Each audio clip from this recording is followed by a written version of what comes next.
India में F1 viewership at an all time high है, लेकिन ग्लोबली F1 की व्यूअरशिप अचानक से नीचे जा रही है।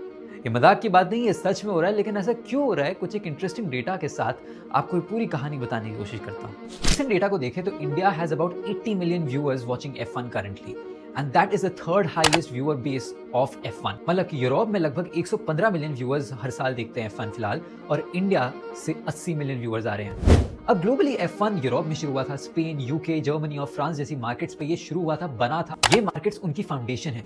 लेकिन इस सीजन स्पेन की व्यूअरशिप 50% नीचे गई है, यूके की व्यूअरशिप लगभग 22%, फ्रांस की व्यूअरशिप लगभग 40% नीचे जा रही है। अब इन सब के पीछे बहुत सारे रीजंस हैं। One of the reasons is of course that इस साल इतने सारे नए रेगुलेशंस आए हैं जो कहीं ना कहीं फैंस को पसंद नहीं आए। लेकिन F1 में रेगुलेशंस एक अकेला रीजन नहीं है। ये ट्रेंड पिछले कुछ सालों से बनता आ रहा है। कुछ साल पीछे जाते हैं 2016 में। उस समय F1 उतना फेमस ग्लोबली और इंडिया में तो उतना फेमस था ही नहीं। उस समय के F1 के चीफ बर्नी एकिल्सन का ये मानना था कि हम F1 को कभी सोशल मीडिया में ज्यादा पॉपुलराइज नहीं करना चाहते, क्योंकि उससे जो ऑडियंस आएगी वो कभी हमारे ब्रांड्स के साथ वैसे भी रिलेट कर नहीं पाएगी। लेकिन उसके बाद लिबर्टी मीडिया F1 में आई और सोशल मीडिया में काफी हद तक ये स्पोर्ट पुश होने लगा।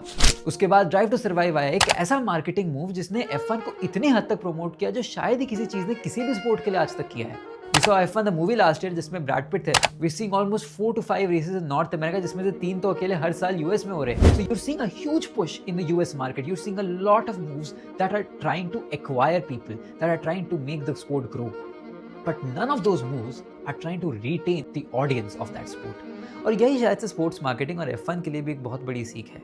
That you're only trying to acquire and grow the sport, which is great, but you also have to look to retain your audience at the same point. और शायद इसलिए F1 के फैंस यूरोप में उनकी foundational market में अब कम होते हुए दिख रहे हैं। आपकी क्या राय है इसमें? कमेंट्स में बताइए और फॉलो करिए थर्ड मैन स्पोर्ट्स को।